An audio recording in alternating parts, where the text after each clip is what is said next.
uno de los primeros personajes del Antiguo Testamento, que es Abraham. Abraham inaugura una forma especial, que es la forma de dialogar con un Dios personal. Ese, ¿cómo lo vamos a conocer? Hasta que se revele en la zarza a Moisés. ¿Cómo se conoce? Como el Dios de Abraham, el Dios de Isaac, el Dios de Jacob. Es un Dios personal. Este grandioso, trascendente, omnipotente, creador, eterno, se convierte en algo mío, en mi Dios. Pero eso que estamos tan acostumbrados de repetir, ay sí, el Dios de Abraham, de hecho, hasta los evangelios, especialmente Lucas, lo veíamos en la presentación del Señor, ¿no? Ayer en la oración de Simeón, tanto Zacarías en el Benedictus, el papá de Juan el Bautista, María en el Magnificat, Simeón, recuerda la promesa hecha a Abraham y a sus descendientes para siempre. Nos recuerda que todo comienza de alguna manera con este pequeño gran hombre, padre de todos nosotros, y nos va a revelar hoy algo increíble. Se va a revelar como el Dios personal, pero al revelarse el Dios personal de Abraham, el Dios personal de Isaac, el Dios personal de Jacob, nos va a empezar a decir, yo no solo quiero ser el Dios personal de uno, sino yo soy el Dios personal de un pueblo, de un pueblo. Hoy vamos a entrar a ver eso y vamos a ver en profundidad y como lo solemos hacer y espero que el Señor y el Espíritu Santo nos dé la luz y la capacidad para alcanzar esto que al menos me propongo yo, pero para que ustedes también puedan experimentarlo, de ver la importancia que tiene de descubrir estas cosas que las sabemos, las repetimos, pero que muchas veces no la vivimos. Muchas veces nosotros sabemos de oídas estas cosas. Es el Dios de Abraham. Y hoy nos va a preguntar el Señor, ¿pero soy tuyo? ¿Soy tu Dios? ¿Qué significa ser tu Dios? ¿Qué significa que yo entienda y crea y piense que este es mi Dios? Y a su vez, si soy tu Dios, ¿qué Dios soy para vos? Porque también eso es a donde nos impulsa estos encuentros, de poder purificar, de poder quitar todas aquellas adherencias que le vamos poniendo a la imagen de Dios a lo largo de nuestra vida, deformando por completo quién es Él de verdad.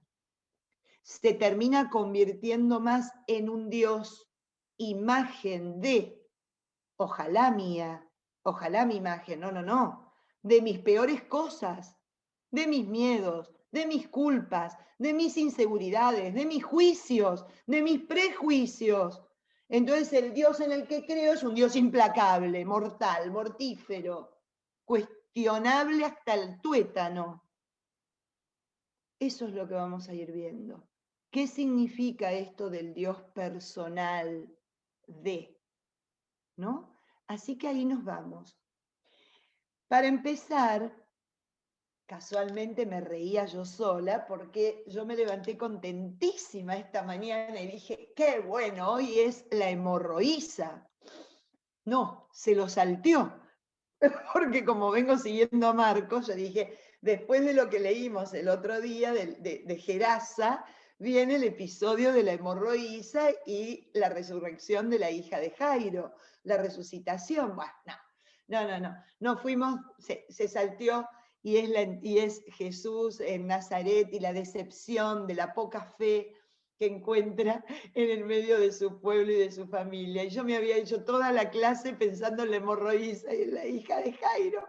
Pero bueno, Dios habrá querido algo. Pero me reí yo sola porque no me regaló el evangelio que necesitaba, como suele hacerlo habitualmente, y por algo será, sino que el salmo que había elegido para empezar hoy es el salmo del día en la liturgia de la palabra. Así que bueno, en algo estamos en sintonía. Evidentemente había que ir por ahí. Vamos a empezar, les invito si quieren que inclusive ábranlo en sus Biblias, por supuesto que lo voy a leer entero, hoy se lee nada más que 3 versículos o 3 estrofas, para ser más exacta, porque tiene muchos más versículos, 3 estrofas, yo lo voy a leer entero para rescatar el tema que vamos a profundizar en el día de hoy. Es el Salmo 103, así tal cual aparece, 102 entre paréntesis, y vamos a leerlo, vamos a ponernos en oración con él y luego veremos a dónde nos quiere llevar. Pongámonos en la presencia del Señor, ante la Santísima Trinidad, que es Padre, Hijo y Espíritu Santo. Amén.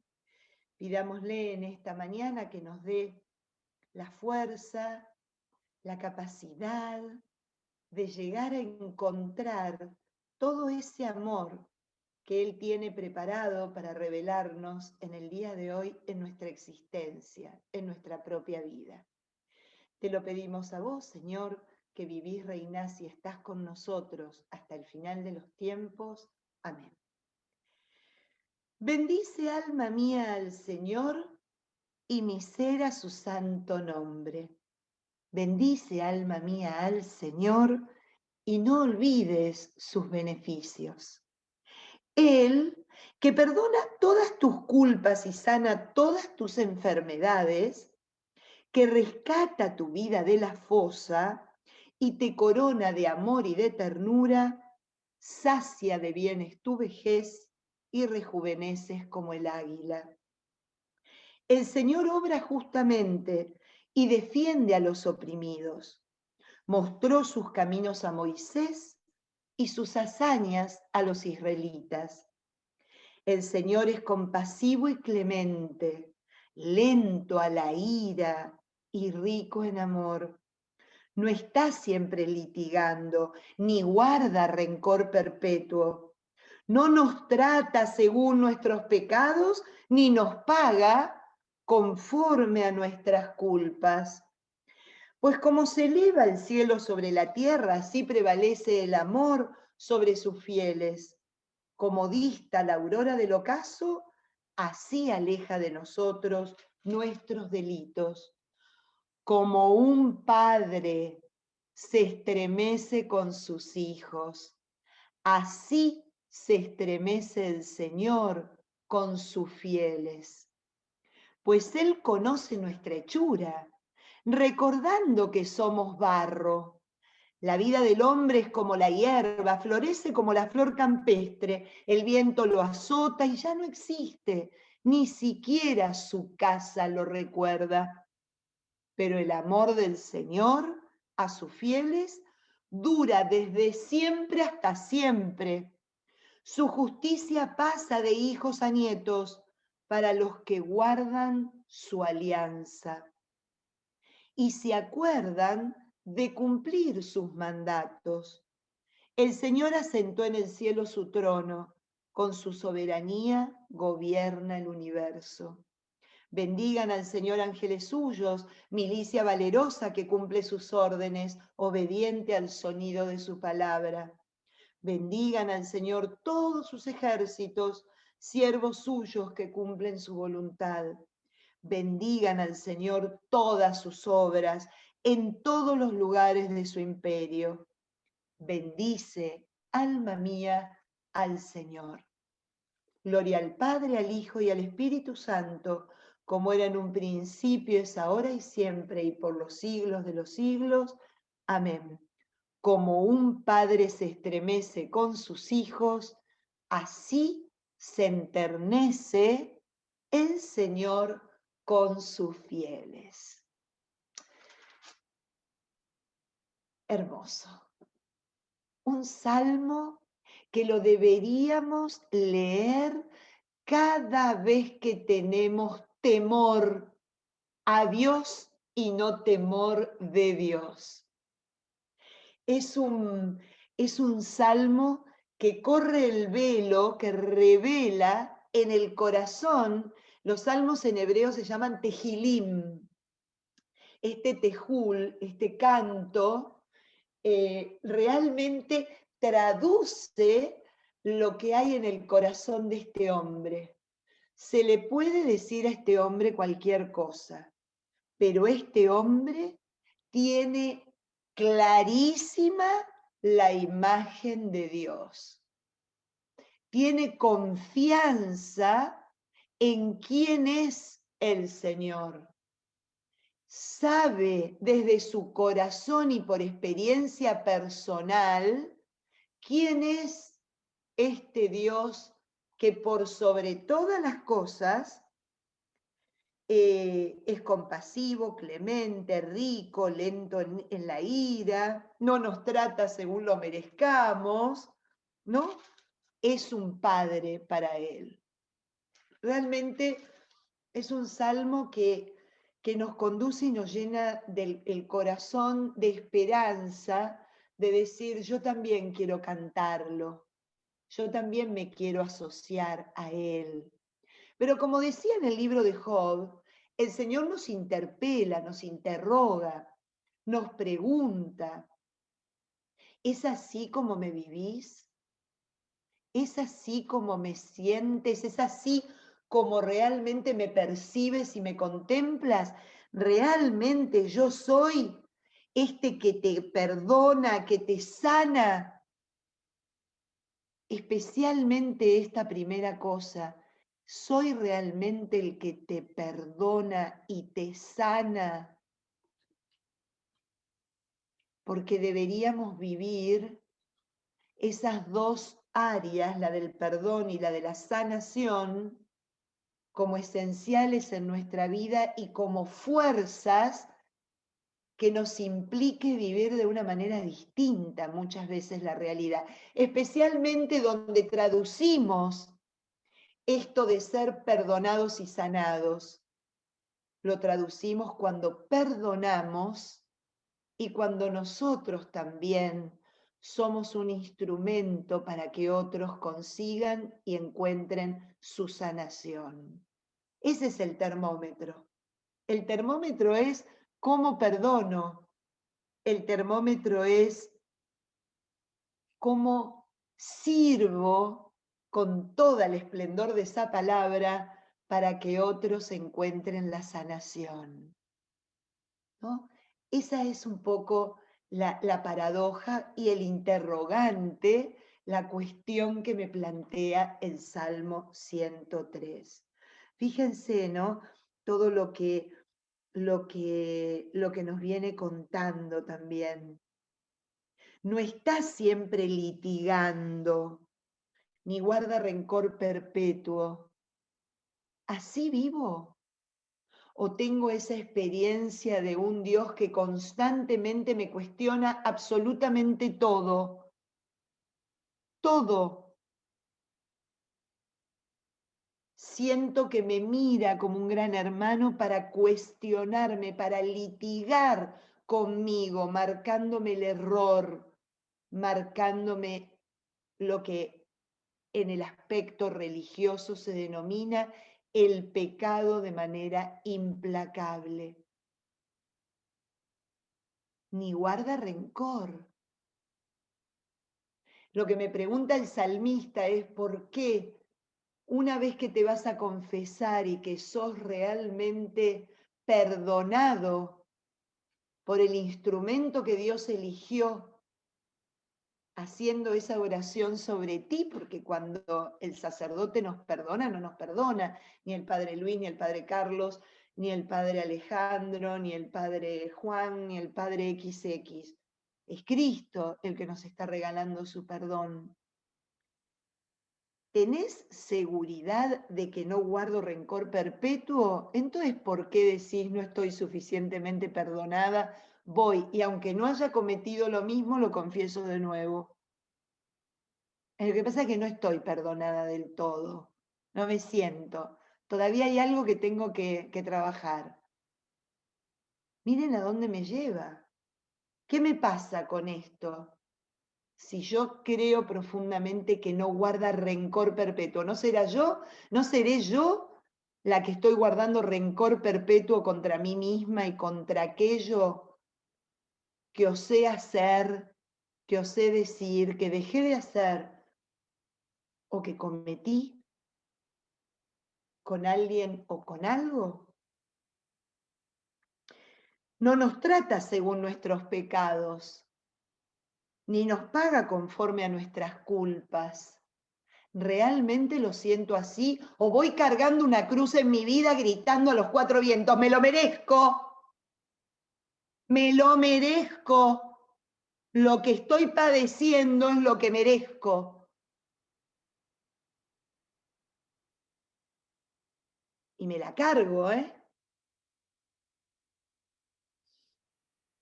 Pero resulta que después leo el Salmo 103 y digo que no nos trata según nuestros pecados. Entonces, Señor, ¿por qué siento que me merezco y que no puedo salir de donde quedé atrapada?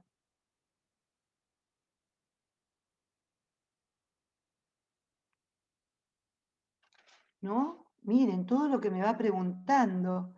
Claro, Él conoce nuestra hechura, recordando que somos barro. Y yo reconozco mi hechura y recuerdo que soy barro. O pienso que soy una joyita brillante, preciosa, que no falla nunca, que no se puede permitir el error, porque es implacable el Dios en el que creo y si me equivoco, sácate, va el palo sobre la cabeza. ¿A dónde me lleva este salmo, no? Reconoce nuestra hechura. ¿Y yo la reconozco? Yo reconozco mi límite, que es con el que no puedo lidiar. Ese es el tema. Mi límite es con el que yo no puedo lidiar. ¿Cuál es mi límite? Sin embargo, a pesar de mi límite, me dice en este salmo que el amor del Señor a sus fieles dura desde siempre hasta siempre. En una palabra, Señor, me querés como soy. Me querés como soy, me aceptás como soy. Me amás como soy. Y yo, fíjense todo lo que uno puede sacar en un salmo, que hay veces que cuando se reza en la iglesia estamos mandando un mensajito, pon el pollo en el horno que en 40 minutos termina.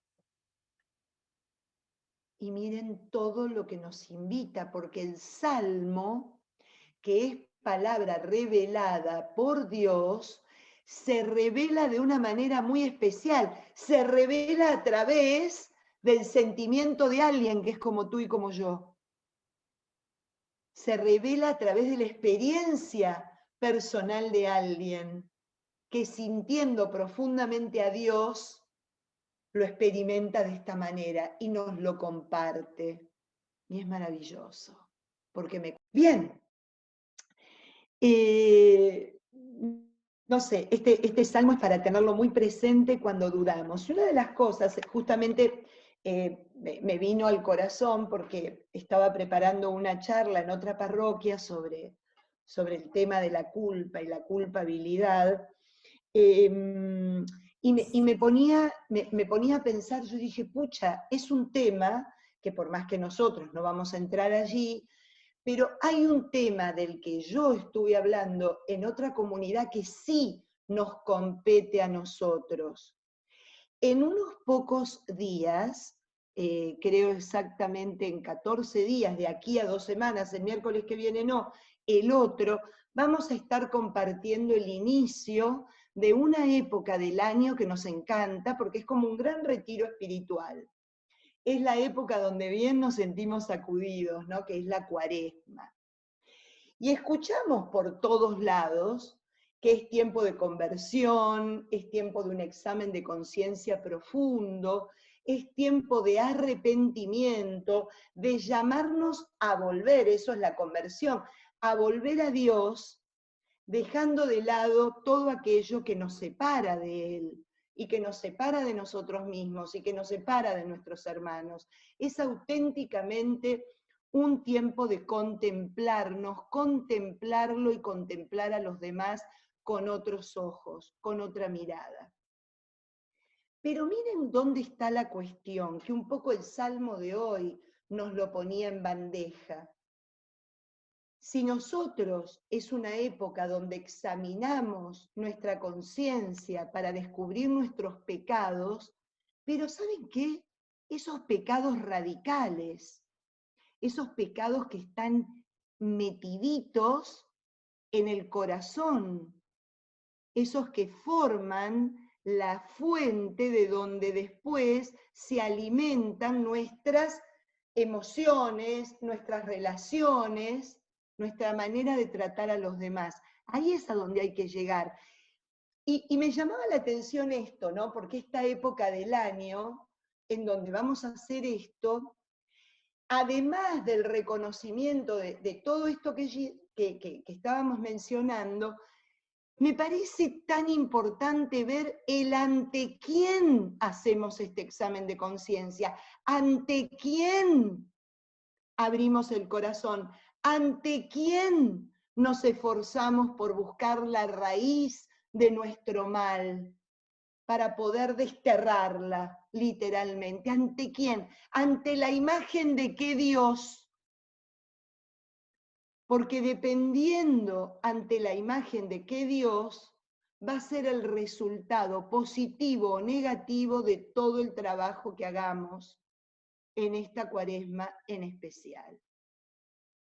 Me quedé, ¿no?, con eso. Y yo digo, wow, qué importancia que tiene esto que venimos haciendo, de descubrir a Dios como nuestro Padre, no, para no equivocarnos de imagen, para no equivocarnos de experiencia personal. El Señor quiere revelarse a nosotros como el Padre de Jesucristo, el Dios de Jesucristo.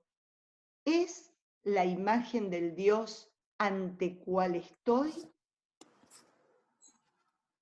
Una pregunta que nos podríamos ir haciendo en estas 2 semanas.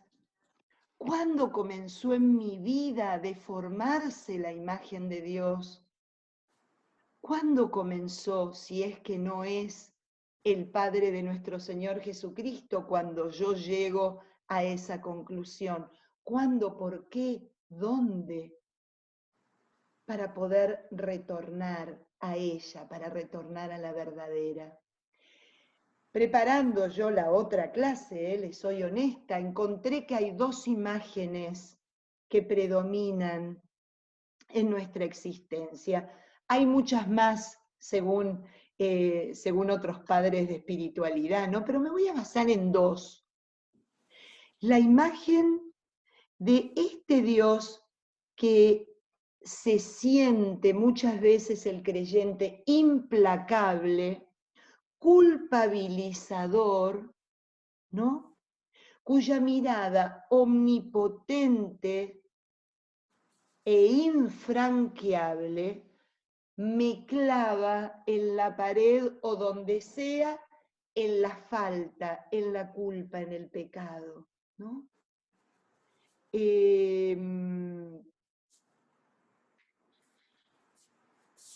Paralizándome de alguna manera en esto de lo que veníamos hablando hace un ratito. Realmente, ¿cómo es posible que yo haya hecho tal cosa? ¿Cómo es posible? No tengo solución, no tengo forma de poder vivir. Esto que me está pasando lo entiendo como el castigo y como aquello que me merezco. Lo que decíamos hace un instante, es la mirada culpabilizadora y para nada llamada a la conversión, para nada conteniendo la esperanza y el amor, al menos que veíamos y encontrábamos en el Salmo 103.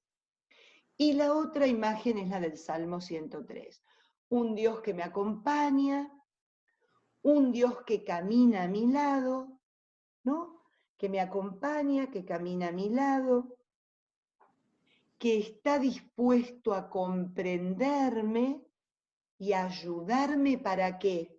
Para que yo sea mejor, porque tampoco puedo caer en la otra imagen, ¿no? La opuesta a la primera. Qué bueno, que todo está bien y que si soy así, bueno, soy así. No, no, no. Está dispuesto a ayudarme a ser mejor, porque quiere que sea mejor, porque si la voluntad de Él es que yo sea feliz, la felicidad se alcanza cuando mi vida se asemeja cada vez más a la imagen de quien soy, a la imagen de ese Dios que me creó, ¿no? ¿Cuál de las dos imágenes predomina en mi vida? Es una buena manera de preguntárnoslo. Y acuérdense que tiene que ser sincera la respuesta, porque es entre nosotros y Dios. Y es para que nosotros vayamos haciendo de esta relación una relación fecunda, íntima, ¿no? Realmente de vida, que genera vida en nuestra existencia. Porque este Padre que me acompaña, que me ayuda, que me comprende y de alguna manera me impulsa a ser cada día mejor, es ese que resuena, ¿no? En el capítulo 8 del Evangelio según San Juan, cuando a la adúltera la despide, vete y no peques más. Es un Padre que me quiere bueno, en lo que yo pueda y con lo que yo tengo para mejorar. ¿Está bien? ¿Qué pasó? Patricia, Ahí está. Patricia, Sí, Ernesto. en esto que anotas tú de cómo cambia la imagen de Dios, yo creo que la iglesia ha evolucionado un poco en ese sentido, porque yo creo que al principio, pues estoy hablando con una persona ya mayor, vacunada. Entonces, realmente, Con realmente, experiencia acumulada, Ernesto. exactamente, realmente la imagen que uno tenía de Dios era más ese Dios que le infundía a uno temor, que lo invitaban a uno a la confesión, más por la condenación inmisericordia que iba a tener. Yo no sé si después del Vaticano II comenzó a evolucionar todo un poco y entonces hoy día la imagen que nos están dando es esa. Entonces yo creo que, digamos, las personas mayores, la imagen del cambio que hemos tenido sí ha sido al contrario, ¿no? Del Dios implacable a un Dios que nos acompaña. Entonces, es algo que tenemos que ir cambiando en la mente, porque de golpe lo que le inculcan a uno de joven le queda más arraigado de lo que va aprendiendo, pero es un cambio bien importante de la iglesia, que yo creo que hizo que desertara mucha gente de la iglesia en algún momento por esa imagen de un Dios distinto. ¿Puedo añadir algo? ¿Puedo añadir algo? Sí, El otro día Patricia. conversaba con uno de mis hermanos, que está todo el mundo tratando de entender la palabra, porque cuando nos las enseñaron chicos, yo también estoy vacunada, era otra historia. Estudiar religión era la historia de la Biblia, whatever. Y mi hermano me habla y sus palabras fueron, es que hay dos dioses o dos visiones distintas. El Viejo Testamento, a donde es un Dios castigador, que la imagen que tú tienes, Ernesto, es el Dios que castiga, es el Dios que se venga, es un Dios vengativo. Y yo lo que recuerdo son estos curas, cuando yo estaba creciendo, yo crecí en Panamá y eran unos curas que estaban a 500 millas de distancia en la iglesia y el tono no era el tono de los padres que tú oyes hoy en día. Entonces mi hermano me decía, ese es un Dios, pero el Dios que tenemos en el Nuevo Testamento es un Dios de amor, es Jesucristo. Y digo, tú te das cuenta que el Padre manda a su Hijo a morir por nosotros. Pero yo creo que eso va a lo mismo, es aquella enseñanza que nos inculcaron. Ujú, Y ujú. es difícil, ¿no?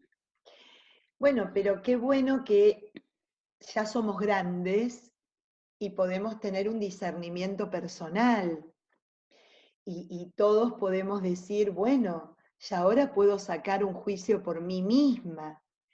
Es así la experiencia lamentable de tener al Dios del Antiguo Testamento como el Dios castigador, ¿no?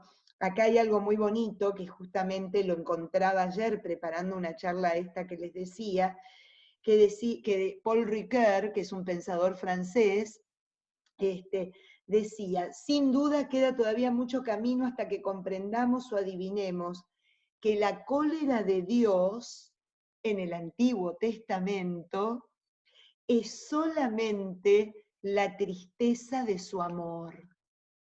La tristeza de su amor.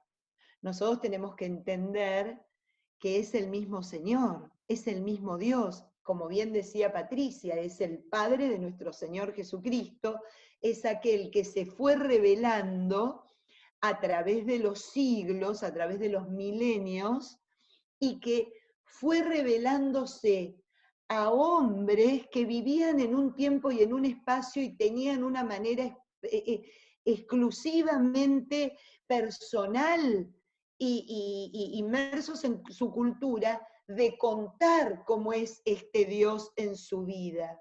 Y lo contaban con los elementos, con las imágenes, con todas las características que le eran propias de acuerdo al tiempo que estaban viviendo. Pero es el mismo Dios.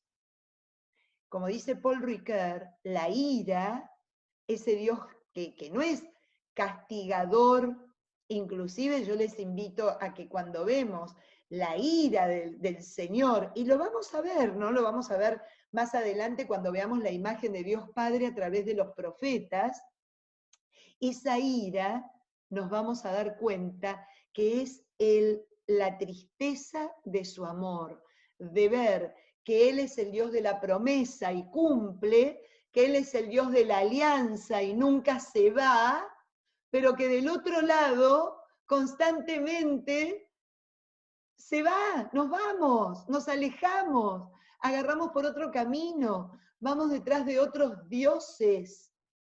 Vamos haciendo alianza con otros ídolos. Y la manera que tiene de mostrar su tristeza, muchas veces en el Antiguo Testamento queda como en la superficie con forma de ira. Pero en realidad, cuando uno sigue leyendo, vamos a ver que cómo terminan las frases de la ira. Pero el Señor se conmovió ante el dolor de Israel y le nombró un nuevo juez. Pero el Señor se conmovió e hizo que desaparecieran los que le perseguían, y les dio el maná, y les trajo las perdices, y les abrió la roca para que bebieran. ¿Cómo termina? Veamos la acción. Termina protegiendo, acompañando, librando, sanando, acompañando para el camino correcto, para que no se desvíen y lleguen a donde tienen que llegar, siendo fuego de noche, siendo nube de día. O sea, hay que leer todo el contexto y Pati, entender que la tristeza del amor es lo que nos pasaría a todos nosotros como padre. Cuando vos le brindás la vida entera a un hijo, y que de repente a lo mejor la tristeza que te da no es porque él no es lo que vos querés que sea, sino porque ves que va por un camino que le hace daño. Esa es la tristeza del amor de Dios, que el camino que agarraba Israel era de destierro, de destrucción, de combate, de envidia de unos con otros. Y ahí está su frustración como padre, que es lo que estamos tratando de encontrar. Perdóname, Erika. Ay, perdóname a mí, porque me entusiasmo cuando te veo hablando. No, por favor. Que pienso que es prácticamente la misma cosa cuando leemos un Jesús un poco impaciente en Mateo, en el camino de Maús, cuando habla, mira, ustedes son tercos, o sea, porque él está como frustrado, como no comprenden, ¿no? El amor de Dios, y que, o sea, piensa un poco así, no sé. Sí, así es exactamente comparándolo a lo que sería nuestra frustración o nuestro dolor cuando vemos una equivocación en nuestros hijos o en los que amamos, ¿no? Así es, tal cual. Entonces, volviendo a nuestro tema de hoy, que es como un padre se enternece con sus hijos, empieza a aparecer y a ir convirtiendo esta figura a través de las Sagradas Escrituras de una manera muy especial. Cuando el Señor Jesús dice en el Evangelio de Juan, no es necesario que ustedes lo abran, simplemente lo menciono, en el capítulo 20, en el versículo 17 exactamente, le dice a María Magdalena, cuando aparece ahí caminando al lado de la tumba, resucitado, y la llama por su nombre, le dice algo muy interesante. Ve a decir a mis hermanos, subo a mi Padre, el Padre de ustedes, a mi Dios, el Dios de ustedes. Aquí, en el Evangelio según San Juan, vemos también la confirmación de quién es este Dios de Jesús. Es su Padre, pero también nuestro. Es su Dios, pero también nuestro. Eso es lo que empieza a pasar y se va consolidando en la historia de los patriarcas. ¿Cómo veníamos viendo nosotros a este Dios en el Génesis? Veíamos que era un Dios que creaba, que hacía al hombre, que le otorgaba al hombre todo aquello para que fuera feliz y disfrutara y se planificara, pero también con una limitación. El hombre tiene un límite, el hombre tiene un hasta acá. La libertad es hasta acá, ¿no? Y ahí empiezan los problemas. El límite de que, bueno, todo lo pueden gozar, todo lo pueden comer, menos esto. Y ahí vamos, ¿no? Ahí vamos corriendo. Ay, esto es justo lo que quería. Así que mostrando de una manera maravillosa cómo somos estos capítulos del Génesis. Pero déjenme decirles que aún cuando el hombre come y se vuelve de alguna manera conocedor y se descubre desnudo y descubre a su mujer desnuda y no puede con esa desnudez y se cubre y se esconde de la presencia de Dios. Veíamos la semana pasada la gran diferencia con la creencia en otros dioses que también le llamaban padre, porque no es el hombre que llama a Dios Padre, Señor, quédate, quiero que estés conmigo en la batalla, me quiero sentir protegido por vos. No. Ante el escondite del hombre, es Dios que sale a buscarlo. ¿Dónde estás? ¿No? Hablábamos del creador y el criador. ¿Dónde estás? Me busca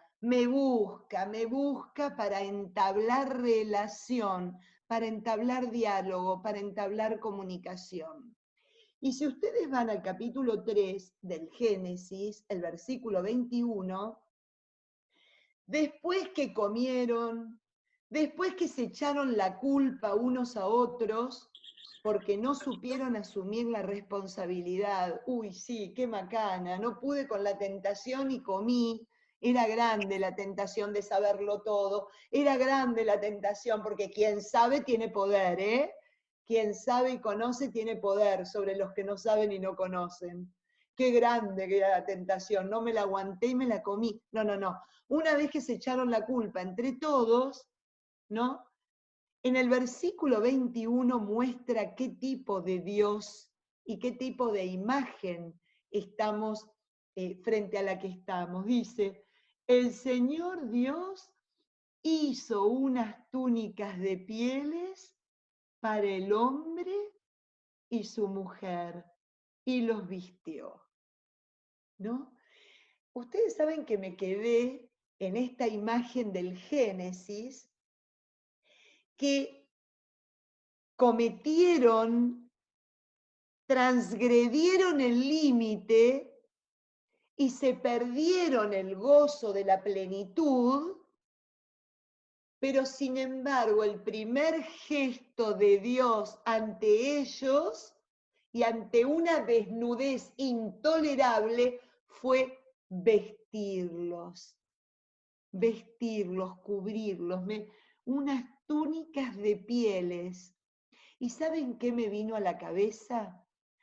La imagen de este padre que también estaba buscándolo. ¿Cuándo aparecerá? ¿Cuándo volverá? ¿Cuándo vendrá en el cruce de caminos a su hijo que se había ido a dilapidar todo lo que le había dado en tierras lejanas?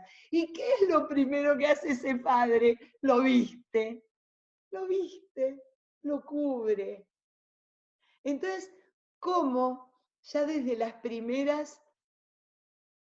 primeras páginas me empieza a mostrar este rostro amoroso de que el que me cría, el que me hace, el que pone lo mejor ante mí para mi gozo y mi beneficio, el que me busca para hablar, el que tiene una relación dialogante, no, de superioridad trascendente, porque en todo caso, los que se escondían eran los dioses de los pueblos que rodeaban a Israel.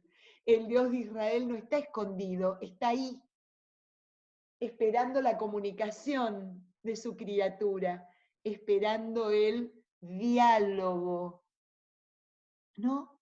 Me cubre, me espera, me busca y me cubre. Como el padre del hijo esperado, del hijo vuelto, del hijo que regresó, ¿no? El padre bueno de esa parábola del capítulo 15 del Evangelio según San Lucas. Fíjense ya desde primer momento cómo me indica ese amor y esa capacidad de buscarme y de encontrarse conmigo, ¿no? Y cubrir mi desnudez. Una desnudez que me es insoportable y Él lo sabe. No estoy hablando de la desnudez del cuerpo, sino de la desnudez de quién soy, ¿no? Va de a poco. De golpe no te enfrentes con eso porque puede ser que sea una respuesta intolerable para tu vida. Va de a poco, ¿no? Este cubrir también, este proteger de nosotros mismos a nuestro pobre corazón, ¿no? Entonces el Génesis, sí, Katy. Hola, Katy, es que tengo que comentar esto porque yo estoy haciendo otro Bible Study con otro grupo y por casualidad se llama Living in the Father's Love. ¿Podés ¿Verdad? hablar un cachitín más alto? Porque no te escucho. ¿Me oye mejor? Me imagino que los demás le ahora sí, ahora mejor, sí. Ok, es que estoy haciendo en otro grupo, uno que se llama Living in the Father's Love, ¿verdad? Ajá. En un Bible Study con mamás. Y le escogimos que era el corto que cuadraba para Easter, no por nada más. Y con tu tema y otro libro que estoy leyendo, todo es como entrelazado y pues Dios sabe por qué lo hace. Pero lo digo ¿por qué? Porque este dice que lastimosamente a veces se nos daña la imagen de Dios por nuestro padre, por nuestro papá biológico, por nuestro papá terrenal, que según la ley debe ser el que nos cuida, el que nos protege, el que nos hace esa similitud de Dios. Pero si lo sino en nuestra vida corta, pues temprana, se corta, se parte o tenemos algo que afecta a eso, es el cómo salir de ahí. Entonces, me ha parecido como que me estoy, o sea, como que tocando a uno, pues porque yo en mi vida tuve dos padres, uno que me trajo al mundo y otro que me crió y me dio todo el amor del mundo. Entonces tengo, digamos, doble padre. Pero como que ahora aprendiendo que es que tuve eso, se me fue, pero con Dios nunca se te va a ir. Ujú. Entonces, Exactamente es el tema un poco de hoy, lo que contás, Katy. Mira, justamente hoy vamos a ver que el Dios de Abraham, el Dios personal, tiene dos características esenciales. Es el Dios que elige, el Dios que llama, pero por sobre todas las cosas, que llama eligiendo y que nos hace vivir de una manera muy profunda el sentido más pleno de la adopción. Nos adopta. O sea, vamos a ver un poquitito lo que le pasa a Abraham en unos segundos, pero enseguida vamos a pasar a la experiencia ya del pueblo de Israel, en el libro del Deuteronomio, cuando nos va a dejar pensando en el valor que tiene el ser adoptados por él, porque él va a decir, yo los elegí de entre otros. O sea, yo no estaba solito, me eligió de entre otros, había otros para elegir, pero me eligió y me llamó, me eligió y me llamó. Esa es una experiencia espectacular, porque cuando yo entiendo que el Dios de los patriarcas, el Dios de Abraham, que lo llamó Abraham en el capítulo 12, lo pueden encontrar en el versículo 1, sal de tu tierra nativa y ven, eso lo hace con cada uno de nosotros. No es Dios porque nosotros lo elijamos a Él, sino que es mi Dios porque Él me elige a mí. A ver, esta relación cambia todo, todo. Y no es de acá, es de acá, es de acá. Saberme que había otros, pero que me elegiste, es una experiencia personal que me involucra y me compromete. Porque claro, ¿qué es lo que va a pasar? Miren todo lo que me dice. Te elijo para llevarte a la tierra que te mostraré. Haré de ti un gran pueblo. Te bendeciré, haré famoso tu nombre y servirá de bendición. Es la promesa que le hace a Abraham, por la cual Abraham se siente elegido, llamado, sacado y orientado hacia.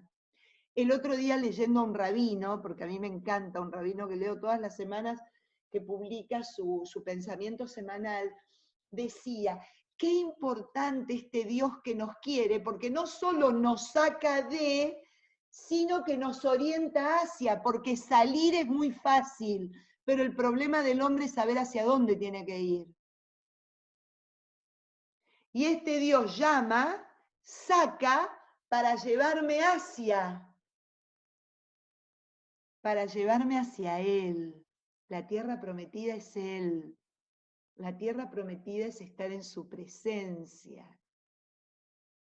Y ese es el acompañamiento que hace todo el tiempo. O sea, vamos a repasar. Me crea, me cría, me elige, me llama y me lleva hacia, me orienta. Me orienta. No me dice, bueno, ahora a ver cómo salís de este laberinto. No, se hace cargo. Se hace cargo. Y encima me promete fecundidad. Y me promete que me prolongaré en tiempo y en espacio, como se lo prometió a Abraham. Fíjense qué belleza, porque Abraham lo vivió de esa manera. ¿Qué tenía Abraham en la mano? Nada. Una voz que le habló, un sentimiento profundo interior que lo hizo marcharse, como dice en el versículo 4, Abraham marchó. Una voz que lo puso en camino, ¿no? Hacia una promesa que no tenía ningún pagaré firmado. Mirá, esto es lo que te dejo a cambio. No, no existía nada. Una promesa. Entonces, este Dios personal tiene estas características. Me elige, me llama y me orienta. Y cuando me elige, me llama y me orienta, me bendice. ¿Qué significa la bendición? Me va a ir recordando todo lo bueno que tengo, todo lo bueno que soy, todo lo bueno que tengo y que soy capaz de ir haciendo por toda la gracia que me va ofreciendo mientras me va orientando. Miren qué cosa más hermosa. Qué experiencia. Entonces, claro, es el Dios de Abraham, es su Dios, es al Dios a quien él, a medida que iba avanzando, le levantaba un altar y le daba culto. Le daba culto en medio de su familia, en medio de su clan, con Sara, su esposa. Pero también pasa algo más grande todavía. Es un Dios que le hace todo esto a Abraham de una manera muy especial, con intimidad, con diálogo y en confianza, ya que habla con Abraham como si fuera un amigo. Abraham, no te preocupes, ya va a venir tu hijo, no va a ser Eleazar tu sirviente el que te herede, no va a ser Ismael, fruto de tu idea, el que te herede, ya va a venir tu hijo, Abraham. Ten paciencia. Cuando estés dispuesto a que yo sea el que te haga fecundo, allí va a nacer Isaac. Es un Dios que se muestra completamente cercano. Y claro, le prometió y le cumplió, porque termina los 100 años teniendo a Isaac. Entonces, fíjense la experiencia de este Dios. Estamos en la experiencia de Abraham, ¿no? Del Dios de Abraham. Es cercano, me trata como un amigo, me trata como a un hijo, me trata como alguien de su intimidad. Me prometió, pero ¿sabés qué? Aunque me cuesta creerlo, cumplió. O sea, que es el Dios de la promesa y el Dios de la alianza. Porque hace alianza con Abraham. Y la alianza comienza de una manera tan linda: camina en mi presencia. Camina en mi presencia. Capítulo 17 del Génesis, así arranca. Abraham camina en mi presencia, por favor. Porque está claro desde el Génesis, desde el capítulo 3, que a mí no me gusta estar solo. Yo quiero que estés conmigo. Es un Dios que nos desea. Un Dios que nos desea. Fíjense qué interesante cómo a partir del capítulo, a partir, perdón, de la experiencia de Abraham, que se le pasa así, de manera directa a Isaac, y que Isaac se la va a pasar a Jacob, ¿no? A su hijo, y se va a convertir por la experiencia de Isaac, que Isaac lo vivió en primera persona, cuando su padre Abraham estuvo dispuesto a entregárselo, porque si Dios me lo pide, acá lo tenés, todo, lo más valioso, mi hijo, el deseo de toda una vida es tuyo, ¿no? Isaac lo vivió en primera persona, como el Señor de la promesa y de la alianza nunca puede ser el Señor de la muerte, porque es el Señor que nos quiere vivos, porque Él es un Dios vivo y quiere que nosotros en nuestra vida lo reflejemos a Él y lo llevemos a Él prendidito. Entonces se va convirtiendo en el Dios de Abraham, en el Dios de Isaac, en el Dios de Jacob, en el Dios de un Me fue la pueblo, voz, qué cosa. en el Dios de un pueblo, no en el Dios simplemente de uno, sino en el Dios de un pueblo, en el Dios de alguien, porque Abraham lo dio a conocer, Isaac lo dio a conocer, Jacob lo dio a conocer en todos sus hijos. Es el Dios de un pueblo. Vayan ahora al capítulo 14 del Deuteronomio. Y miren qué hermosa la primera revelación que hace. Esperen que lo voy a leer de acá porque me gusta más de esta Biblia que de la otra. Tengo las dos aquí.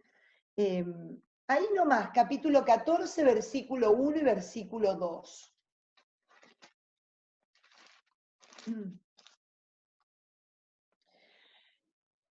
El recuerdo de Moisés al pueblo ya, al pueblo de Israel, ¿no? Al pueblo.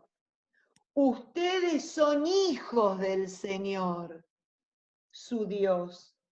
No se hagan incisiones ni se rapen el cabello en la frente por un muerto, ¿no? Estaba hablando de un tema puntual. Eres un pueblo consagrado al Señor tu Dios. El Señor te ha elegido entre todos los pueblos de la tierra como pueblo de su propiedad. Fíjense qué declaración le hace Moisés a este pueblo de Dios. Ustedes son hijos. Moisés hoy me estaría diciendo a mí, saquemos ustedes, los de San Hugh, los que están ahora en la clase de Biblia, son hijos, son hijos. Son un pueblo consagrado a Él. El Señor los ha elegido entre todos los pueblos de la tierra como pueblo de su propiedad. ¿Me siento así? ¿Me siento así? Cristina, ¿querés preguntar algo? Sí, claro, una duda que se me presenta es que... Claro, adelante. Claro, pero, Si puedo ayudarte. Claro, no, pero entonces el Dios es de todos. O sea, es lo que esa parte no es de nada más de los judíos. Ellos pensaban eso, ¿cómo lo traspasas a hoy? O sea, no es nada más de San Hugh, es de San Agnes, de San... Bueno, está bien, es un ejemplo que puse, Cristina, a ver si todavía los que salen acá empiezan a decir, nosotros sola, como los testigos de Jehová, ¿viste? Nosotros solamente somos... Es un ejemplo. Porque como nos eligió a todo el mundo. Absolutamente. Y en el capítulo 12 del Génesis, no es necesario que vayan, simplemente para contestarte a ti, Cris, dice, bendeciré a los que te bendigan, maldeciré a los que te maldigan, en tu nombre se bendecirán todas las familias del mundo, le dice Abraham. Por eso es padre de toda la humanidad. Se convierte en el padre en la fe, porque en él, por su experiencia de Dios y por haberse puesto en marcha y por haber iniciado este camino hacia este Dios, es que quedan bendecidos todos los pueblos del mundo. Efectivamente, muy interesante tu postura, Cristina. ¿Eligió el Señor solamente a Israel? ¿Es el pueblo de Israel el único pueblo elegido? Por supuesto que no, para este fin que estamos hablando. Lo eligió para que todo el resto se dé cuenta lo que significa ser el pueblo elegido y los hijos de Dios. Vayamos al capítulo 7 ahora del Deuteronomio. Vayan al capítulo 7, versículo 7. La elección, el llamado, corresponde a esa elección y a ese llamado la responsabilidad que siento al ser llamado y al ser nombrado. Y ahí es donde vamos a parar ahora. Si el Señor se enamoró de ustedes y los eligió, no fue por ser ustedes más numerosos que los demás, porque son el pueblo más pequeño, sino que por puro amor a ustedes, por mantener su juramento, es que los rescató y los libró el Señor de Egipto. Fíjense lo que nos va diciendo la palabra de Dios. Somos hijos, fuimos consagrados, nos eligió entre todos. ¿Y por qué? Porque somos los más buenos, porque somos los mejores, como decía un poquito Ernesto, y hoy una señora por la cual entré a la clase y media, que me expresó su corazón a través de algo que estuvimos viendo ayer en otra clase, y me decía: yo pensaba que Dios me quería solamente cuando yo me portaba bien. Yo pensaba que Dios me bendecía y me quería y estaba conmigo solamente cuando era obediente y hacía todo perfecto. Esa es la experiencia que tenía de Dios hasta hoy. Hoy me di cuenta que me ama y que me elige en esto que dice el Deuteronomio capítulo 7, por ser el más pequeño. ¿Cuál es el signo de lo más pequeño? Lo más indefenso, lo más, lo que más se debe de proteger, lo que más se debe de cuidar. Ahí es a donde nos lleva esta experiencia de Abraham. Primero, yo me siento elegida por Dios. Yo me siento elegida por Dios. Yo me siento llamada por Él.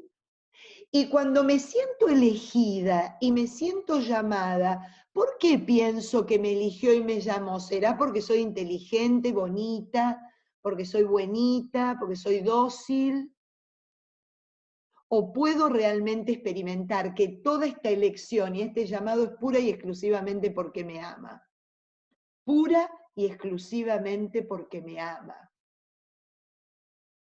Porque ahí es donde parte toda una relación nueva. Ahí es donde parte la verdadera relación que quiere tener él a mí. Porque fíjense cómo está puesta la taba. La taba es un juego en Argentina, porque es un pedazo de hueso que depende de cómo caiga, uno gana o pierde, ¿no? Entonces, si está de un lado o está del otro, significa una cosa u otra. Fíjense cómo está puesta la taba. Está puesta del lado en que yo me creo que la relación con Dios la provoco yo. La provoco yo. Y Él actúa solo cuando actúo yo. No. No. La cosa la empieza Él. Siempre. Y este es el Dios de la experiencia de Abraham, que hoy se está mostrando cómo fue revelándose como padre, porque me crea, porque me cría, porque me llama, porque me elige, y solamente por una cosa, porque me ama, y me ama con locura. Y aparece el segundo verbo que tiene que ver en este camino ascendente que vamos a descubrir a Dios como Padre, que es el verbo rescatar. Un poquito recién lo leíamos en Deuteronomio. Es el Dios que llama, que elige, pero también que rescata. Que rescata. ¿Y por qué rescata? Porque hay un tema. No solo me llama y me elige, sino que además me hace su primogénito, con todo lo que implica la primogenitura bíblicamente hablando. El primogénito es el que hereda por completo todo lo del Padre, y es el que tiene la responsabilidad de administrar todo lo del Padre, y es el que tiene la bendición del Padre sobre su cabeza, para continuar la labor del Padre. Y dice en el Éxodo capítulo 4, algo muy interesante. Yo pondré terco al faraón, versículo 21, casi el 21 por la mitad, hasta el 23 voy a leer. Yo pondré terco al faraón y él no dejará salir al pueblo. Y tú, hablándole a Moisés, le dirás, así dice el Señor, Israel es mi hijo primogénito. ¡Ah! escuchen esta, Israel no solo es mi hijo, sino que es mi hijo primogénito. Y yo te ordeno que dejes salir a mi hijo para que me sirva. Si te niegas a soltarlo, yo daré muerte a tu primogénito. O sea, contestándole de nuevo el Señor a Cristina a través de el Éxodo 4, ¿qué es lo que le está diciendo el Señor? Tengo otros hijos, pero Israel es el primogénito, porque lo bendije y le di la responsabilidad de administrar la herencia y de hacerlo y de continuar la obra que yo he hecho como padre. O sea, la primogenitura recibe bendición, recibe beneficios, pero también conlleva a responsabilidades enormes, enormes. Entonces, me elige como primogénito para eso. Y para terminar con el tema de rescate, que es es la siguiente acción de este Dios Padre, vamos a ir ahora al capítulo 6 del Éxodo, está muy cerquita, versículo 3. Vamos a leer del 3 al 8 del Éxodo, del 3 al 8. Esperen porque estoy con una Biblia española y otra latinoamericana, voy a elegir la latinoamericana porque si no se me hace un lío el vosotros. Capítulo 6, versículo del 3 al 8. Dice lo siguiente: yo soy el Señor, así, ¿no? Se presenta. Acá el que está hablando es el Señor. Yo me aparecí a Abraham, a Isaac y a Jacob como Dios Todopoderoso, pero no les di a conocer mi nombre, el Señor. Yo hice alianza con ellos, prometiéndoles la tierra de Canaán, tierra donde habían residido como emigrantes. Yo también, al escuchar la queja de los israelitas esclavizados por los egipcios, me acordé de la alianza. Por tanto, diles a los israelitas, yo soy el Señor, yo les quitaré de encima las cargas de los egipcios, los libraré de su esclavitud, los rescataré con brazo extendido y haciendo justicia solemne. Los adoptaré como mi pueblo y seré su Dios, para que sepan que soy el Señor, el Dios de ustedes, el que les quita de encima las cargas de los egipcios. Los llevaré a la tierra que prometí con juramento a Abraham, a Isaac y a Jacob, y se la daré en posesión. Yo, el Señor.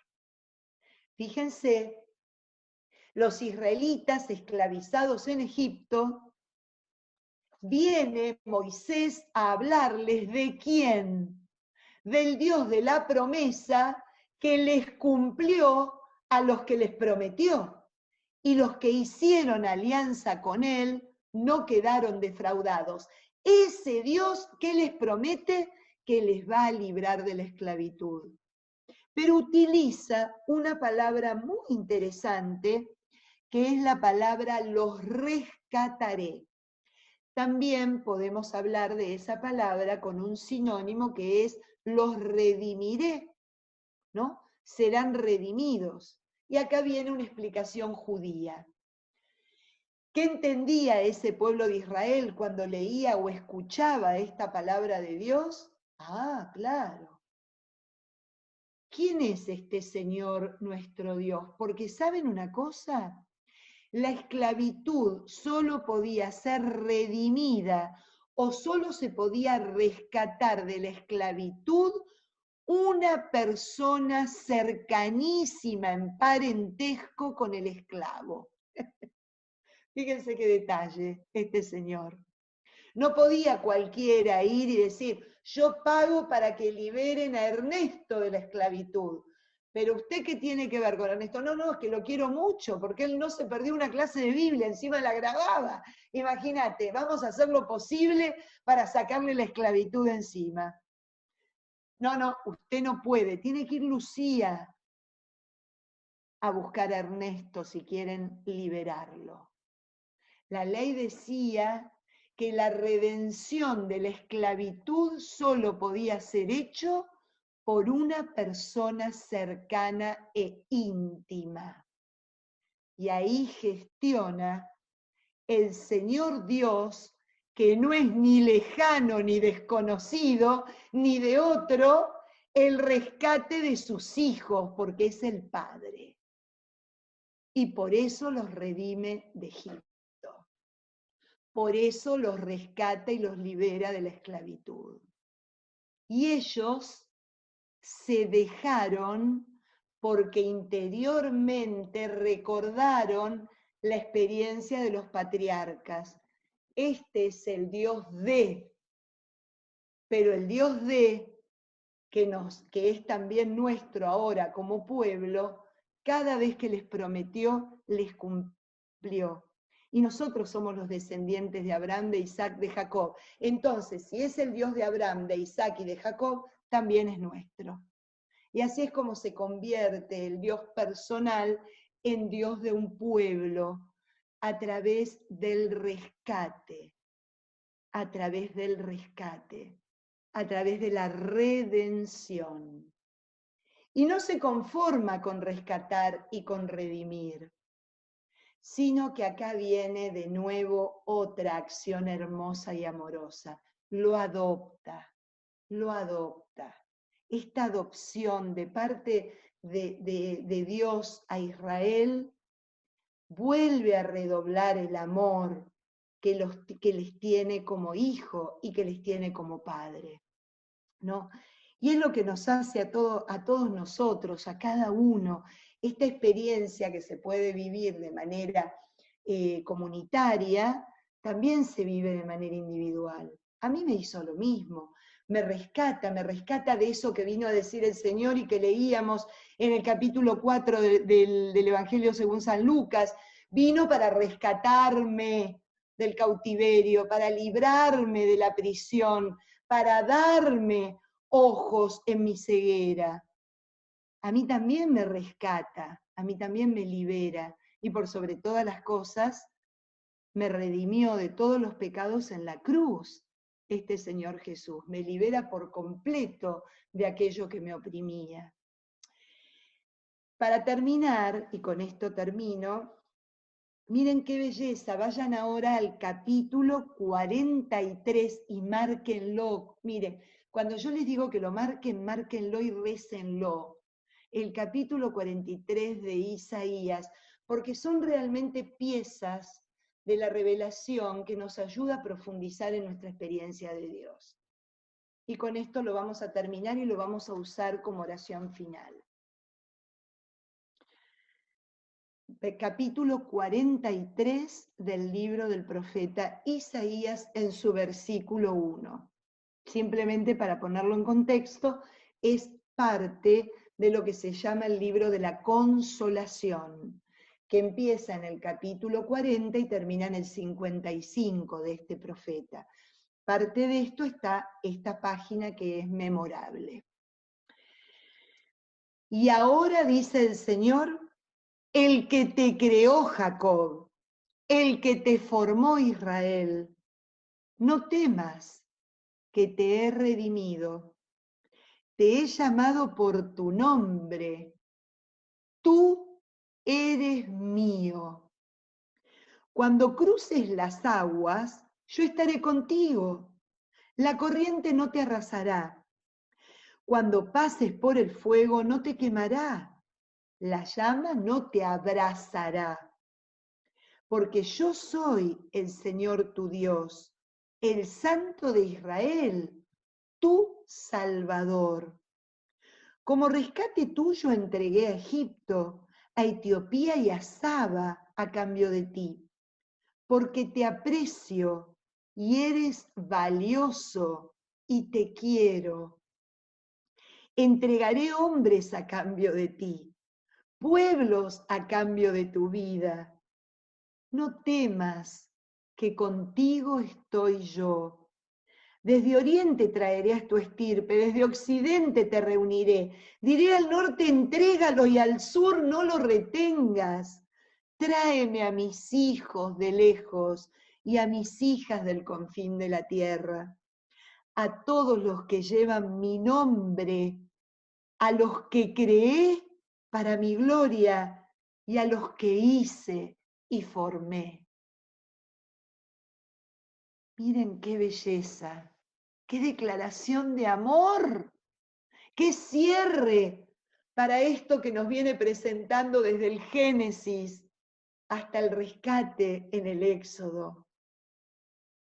El que te creó, el que te formó, no temas, que te he redimido. ¿Cuántas veces más me lo tenés que contar, Señor? Porque me cuesta creerlo y sigo temiendo y sigo sin sentirme redimido, perdonado, exculpado, porque claro, a veces me pongo frente a otro y no frente a ti. Tú eres mío. Ay, Señor, qué hermosura. Yo soy tuya. Yo soy tuya. ¡Wow! Y qué dolor cuando quiero ser de otro. Qué dolor cuando me entrego a otro que no sos vos. Yo soy tuya. Tú eres mío.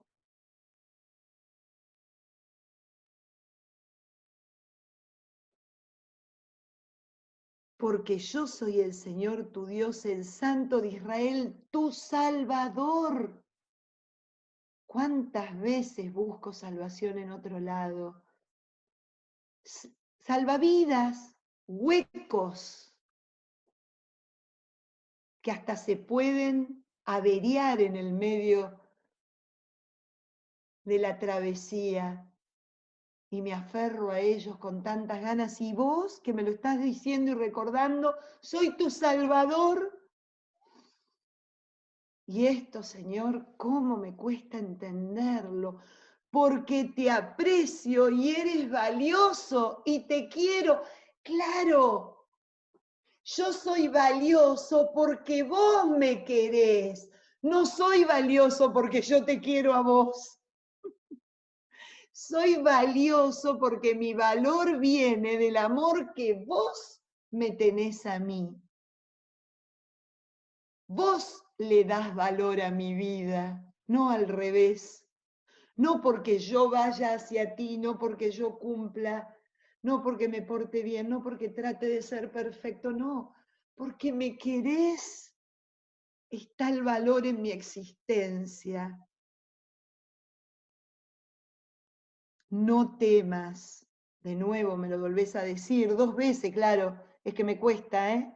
Me cuesta. Contigo estoy yo. ¿Realmente tengo esa experiencia de que estás conmigo? Y cómo no, después de todo lo que nos toca pasar en un día, en estos días, tanto dolor, tanta pérdida, que si no estuvieras conmigo, desaparecería, me quebraría, me rompería, dejaría de ser.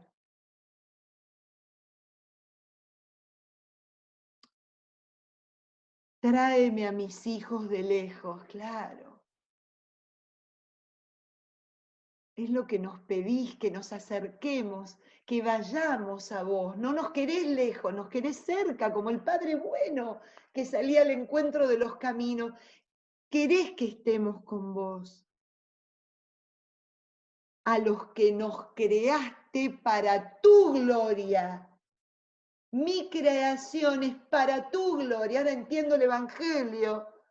Para que a través de tu obra, de tu acción, puedan ver todos la gloria del Padre. Claro, me creaste para tu gloria. Es una belleza, Isaías, es para que lo recemos, es para que nos de nuevo, como en el libro de Job, lo escuchemos, nos dejemos interrogar por cada parte y le respondamos con el corazón. Es una belleza. Dice el padre Schockel en una de sus escrituras, dice: el pueblo es valioso porque Dios lo estima y no al revés, lo que yo trataba de decirles con mis palabras. Yo valgo no porque yo lo ame a Dios, sino porque Él me ama a mí. En una palabra, mi valor no está en discusión. Y cuando digo mi valor, el valor de todo hombre no está en discusión, porque Él ama a todos. El hombre en su valía no vale porque me quiera, porque me responda, porque coincida en mi pensamiento, porque coincida en mi creencia, porque coincida en mi punto de vista. No, vale porque Dios lo hace valioso, porque lo ama como me ama a mí. Miren cómo estas cosas, esta revelación de la palabra nos cambia hasta la forma de vida. No solo la relación con Dios, sino la forma de vida, de cómo miramos, cómo tratamos, cómo recibimos a todos los que están a nuestro alrededor.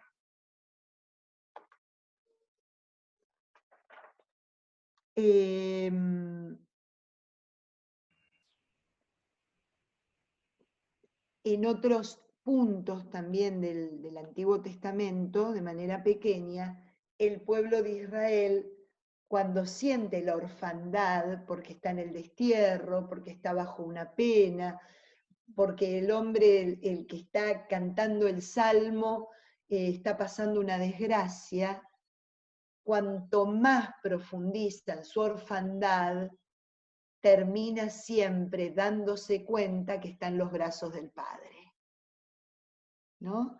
Esta experiencia de la noche profunda y oscura en la vida de Samuel, que hace poquitos domingos escuchábamos la lectura, en esa noche, casi en una oscuridad total, dice que aún la lámpara del Señor estaba encendida en el santuario, esa pequeñísima luz logró penetrar la oscuridad de Samuel, que no conocía la palabra, que no conocía a Dios, y encendió en su corazón la verdadera experiencia del Dios que ama, del Dios que llama y del Dios que adopta, ¿no? Y que da una misión a cada uno en sus vidas. Espero que nada, tienen tarea para el hogar toda esta semana, me imagino. Patri, ¿puedo hacer una pregunta que tengo Claro. un minuto? Sí, claro. Yo me quedé con dos cosas que son no distintas, pero digamos, las dijiste en distintos momentos. Una, cuando hablábamos al comienzo, que comparto totalmente de lo que decían respecto de dónde, vos nos preguntabas las causas, ¿no? De un Dios como habíamos, ¿no? Que teníamos. Pero yo pensaba que si venía más del Antiguo Testamento, digo, por ejemplo, María y José, ellos tenían otra imagen de Dios como judíos, ¿no? Y esa fe es también con la que reciben la noticia, ¿no? Me quedaba pensando.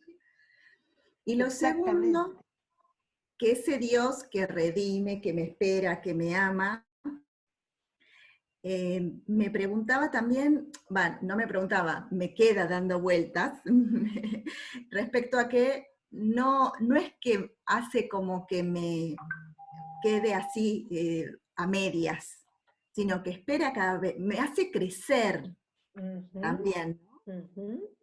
Como que me está diciendo, bueno, pero espera un poco más de vos. Exacto.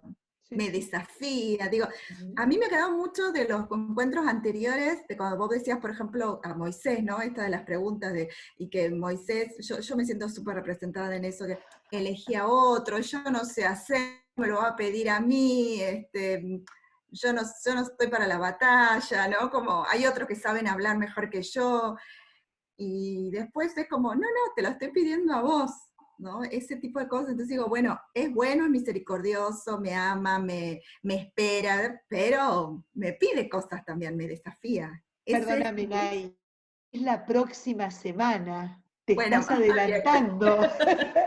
Porque la próxima semana, ¿dónde vamos a ir? La próxima semana es que el Dios que me crea, que me cría, que me llama, que me elige, que me adopta, que me rescata, me educa. Porque es padre. La semana que viene vamos a ver la acción de Dios como padre educándonos. Me educa. Eso que vos decías, Ney, espera más de mí. Y vamos a ver lo que tiene Dios al educar. Vamos a retomar un poquitito lo del Éxodo, porque hasta ahora llegué al rescate y la adopción, pero luego hace alianza, hace compromiso, me pregunta si yo quiero vivir como rescatado, como adoptado, como elegido, ¿no?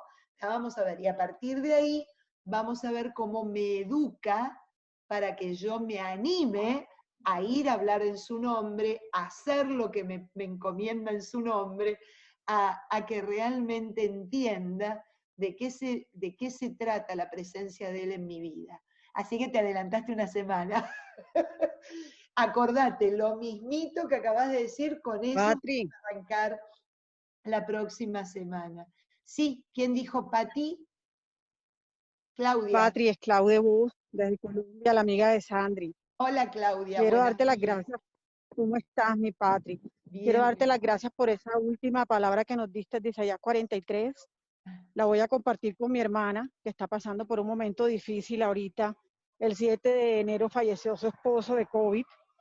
Y esta palabra que nos acabas de dar me pareció tan hermosa porque ayer ella estaba muy triste y sé que esto le va a dar mucha fortaleza en estos momentos para saber que Dios está con él, con ella y con sus hijos y que pues ella va a seguir adelante porque aunque esté por un momento de pronto oscuro en su vida, la luz saldrá en algún momento. Entonces quiero darte las gracias. No, de nada, y mis oraciones contigo y con tu hermana, ¿no? Estamos todos de luto, perdiendo gente querida cada 2 por 3, así que te entiendo por dónde están pasando realmente. Y sí, la palabra Gracias, del Patri. Señor es de consuelo. Gracias. Gracias a ti, Claudia. Imagínense lo que sería este tiempo de dolor sin el Señor, sin nuestro Padre, sin la fe que tenemos en Él. Estaríamos locos, estaríamos vagando sin sentido. Realmente sería una experiencia completamente terrible, tremenda. Es así que es implacable de no tenerlo a Él. Así que bueno, nada. Acuérdense siempre la barca azotada por la tempestad y la presencia de Cristo en la barca que nos pregunta y nos confirma que por más que esté Él en la barca, las tormentas no van a desaparecer, pero que con Él las tormentas se viven de una manera diferente. Así que eso es a donde siempre tenemos que recurrir, porque bueno, es la vida, es parte de la existencia, que existan las cosas que no nos parecen buenas, ¿no? Enfermedades, cataclismos, cosas imprevistas, pero con Él se mueve distinto el barco en medio de la tempestad. Así que eso es lo que no nos podemos olvidar nunca. Amén.